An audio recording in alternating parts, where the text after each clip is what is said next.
আসসালামু আলাইকুম প্রিয় সাকিবিয়ান, কেমন আছো তোমরা? আশা করি ভালোই আছো। আজকে কোন ভিডিও নিয়ে আলোচনা করব ইতিমধ্যে টাইটেল এবং থামলাইন দেখে বুঝে গেছো। শুনলাম প্রিন্স সিনেমাতে নাকি আইটেম গান করবে ভারতের জনপ্রিয় অভিনেত্রী পূজা ব্যানার্জি। যদি এটা সত্যি হয় তাহলে তো ভালোই হবে, কি তাই তো? তবে শাকিব খানের সিনেমা হবে কিন্তু রিউমার থাকবে না, এটা তো হয় না।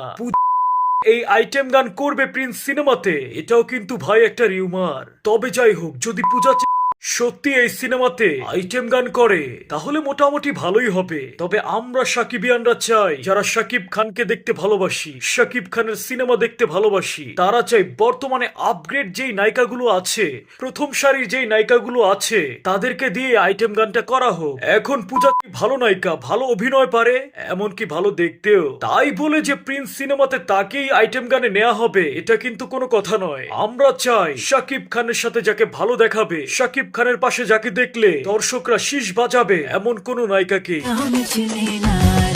এই সাকিবিয়ানরা, আপনারাও কি তাই চান? কমেন্টে জানিয়ে দিবেন পূজার সাথে আইটেম গানে শাকিব খানকে কেমন লাগবে।